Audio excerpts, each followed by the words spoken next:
नमस्कार साथियों, आज की इस वीडियो में मैं आपको बताने वाला हूं जो भविष्य में एनआरसी होने वाली है उसका मतलब क्या है और अगर वो हो जाती है तो आपको कैसे रिएक्ट करना है। और साथ ही साथ आज मैं आपको एनआरसी, एनपीआर, एसआईआर इन सभी में डिफरेंस भी बताऊंगा और किस प्रक्रिया में कौन सा दस्तावेज उपयुक्त रहेगा वो भी बताऊंगा। और साथ ही साथ सुप्रीम कोर्ट की तरफ से जो 11 दस्तावेज बताए गए हैं आज वो सभी दस्तावेज मैं आपको बताऊंगा, क्योंकि आप लोग की हमेशा ये शिकायत रहती है कि आप केवल इतना बताते हो सुप्रीम कोर्ट की तरफ से 11 दस्तावेज बताए गए हैं, वो हैं कौन से ये आपको कोई नहीं बताता। तो चलिए आपकी इस शिकायत को भी मैं दूर करता हूं, जिसके लिए मैं यहाँ पर हूं और वो चीज़ मैं आपको यहाँ पर पूरी विस्तार से बताने वाला हूं। तो चलिए वीडियो को स्टार्ट करते हैं। तो सबसे पहले देखिए, समाज में दो तरह के लोग हैं जो यहाँ पर आपस में ही मतभेद कर रहे हैं। पहला हो जाता है जिनके पास जन्म प्रमाण पत्र और पासपोर्ट है, दूसरे वो लोग हैं जिनके पास जन्म प्रमाण पत्र और पासपोर्ट नहीं है। इससे पहले कि मैं कुछ और बताऊं आपको, मैं लेके जाना चाहता हूं फ्लैशबैक में। बिहार में एसआईआर चुनाव का जो वेरिफिकेशन हो रहा था उसमें सुप्रीम कोर्ट ने हस्तक्षेप किया और उन्होंने ये कहा था कि जो नागरिकता के मुख्य दस्तावेज हैं वो बर्थ सर्टिफिकेट यानी जन्म प्रमाण पत्र और पासपोर्ट ही होंगे। इन दो दस्तावेजों को ठोस सबूत माना गया आपकी नागरिकता का। अब जिनके पास ये डॉक्यूमेंट हैं वो तो ठीक है और जिनके पास नहीं है वो परेशान हो रहे हैं। समाज में यही दो लोग आप आमने सामने खड़े हुए हैं। अब जिनके पास है वो तो कह रहे हैं कि चलो ठीक है, बढ़िया है, अब अन्य दस्तावेजों को सरकार ना भी माने कोई दिक्कत नहीं। और जिनके पास नहीं है वो लोग ये कह रहे हैं कि इन लोगों के पास है, मेरे पास नहीं है, तो सरकार हमें कोई दूसरा तरीका बताए। ये दोगला व्यवहार सरकार क्यों कर रही है, दोहरा व्यवहार क्यों कर रही है। तो यहाँ पर मैं आपको सबसे पहले बताना चाहता हूँ कि अगर आपके पास जन्म प्रमाण पत्र नहीं है, पासपोर्ट नहीं है, तो माननीय सुप्रीम कोर्ट की तरफ से 11 महत्वपूर्ण दस्तावेज मैं आज यहाँ पर आपको बताऊँगा और उनके अलावा भी आप किस तरह से नागरिकता को साबित कर सकते हो ये भी बताऊंगा। पहले कि मैं आपको उन 11 दस्तावेजों के बारे में बताऊं, मैं एक चीज़ क्लियर कर देना चाहता हूं कि मैं कोई भी चीज़ आपको जेन्युइन ही बताऊंगा, कोई भी चीज़ मैं आपको फर्जी नहीं बताता हूँ, ये चीज़ आप समझ लीजिए। अगर आप चाहो तो जो भी 11 दस्तावेज मैं बताऊंगा उन्हें आप सुप्रीम कोर्ट की ऑफिशियल वेबसाइट पर जाके खुद भी चेकआउट कर सकते हो।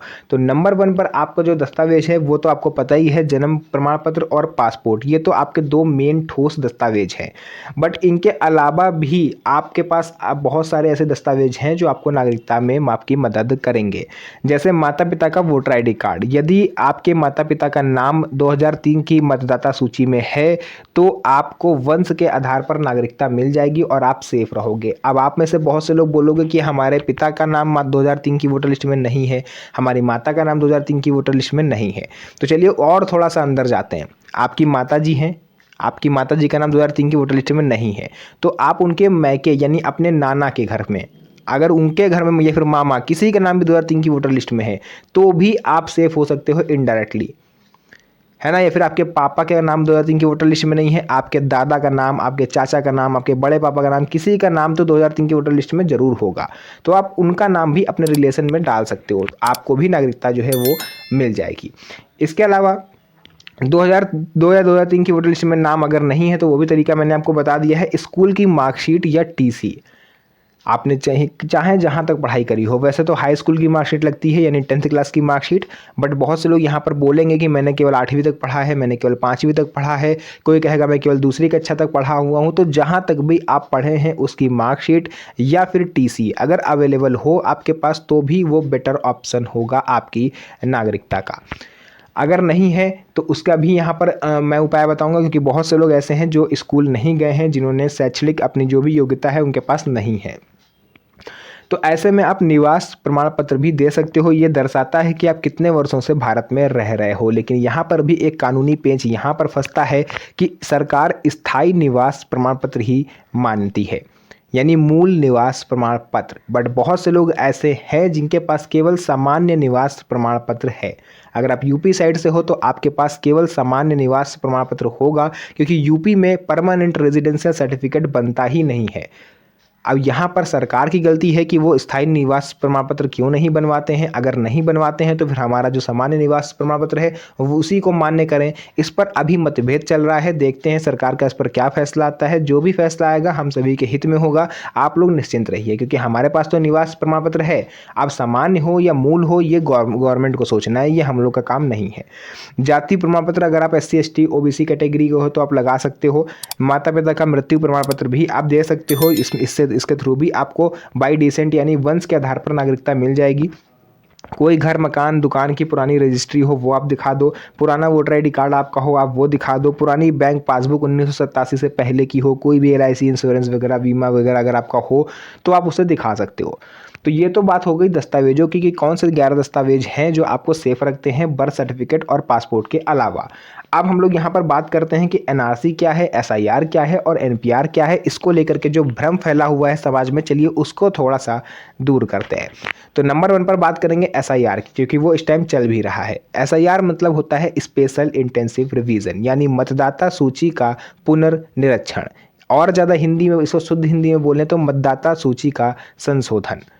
संशोधन मतलब ऐसे है जैसे किसी परिवार में 5 मेंबर जो है रहते थे आज से 10 साल पहले, अब उसमें से किसी की डेथ हो गई, कोई किसी की शादी हो गई, कोई शादी करके आपके घर में आ गया, बहू आ गई घर में, तो लोगों ने क्या करा है कि अपना जो वोट था वो ना तो उन्होंने कटवाया, ना ही वो लोग वोट डालने जाते हैं।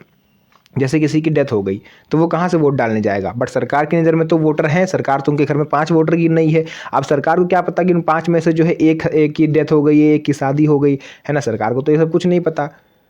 तो इस वजह से सरकार SIR वेरिफिकेशन करवाती है ताकि जो जेन्युइन मतदाता हैं जो वोट देने जाते हैं उन्हीं की हम काउंटिंग कर सकें, यानी कि जो डुप्लीकेट वोटर्स हैं उनको अलग किया जा सके। जो एक एक घर में लगभग 7-7 8-8 फर्जी वोटर पाए गए हैं वो इसी वजह से पाए गए हैं।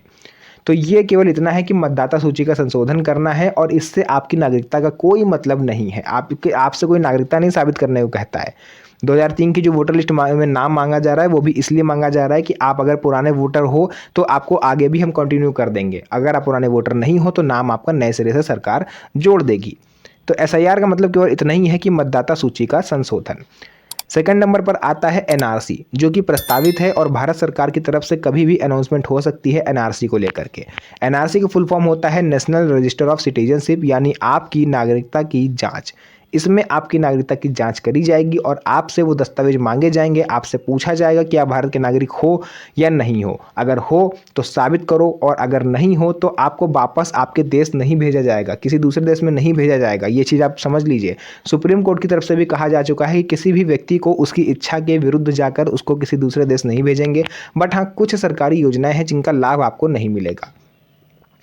ठीक है, इसमें आपसे दस्तावेज मांगे जाते हैं। तीसरे नंबर पर आता है NPR, national population of register, यानी ये होती है जनगणना जो कि हर 10वें साल पर होती है। तो कोई ये नया नहीं है।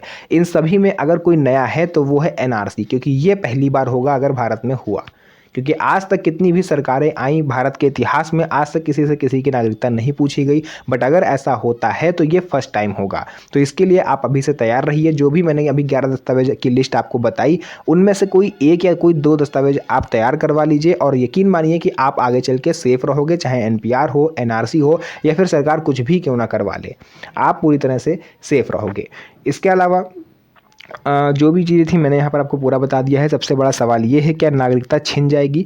तो डर फैलाया जा रहा है कि आपकी नागरिकता चली जाएगी, देश से बाहर कर दिया जाएगा, लेकिन वास्तविकता ये नहीं है। आप आराम से रह सकते हो। बस अगर संभव हो तो डॉक्यूमेंट बनवाइए, जल्दी से जल्दी बनवाइए, क्योंकि किसी भी टाइम अनाउंसमेंट हो सकती है। फिर आप ही नहीं, लाखों लोग एक विभाग में दौड़ोगे, एक लाइन में लग जाओगे तो लाइन काफ़ी ज़्यादा लंबी हो जाएगी और पता नहीं आपका नंबर फिर कब आए। तो इसलिए जो भी करना है जल्दी से जल्दी करिए और आप भी सतर्क रहिए, दूसरों को भी सावधान करिए। वीडियो को ज़्यादा से ज़्यादा शेयर करिए लोगों तक, ताकि वो भी अवेयर हो पाएँ।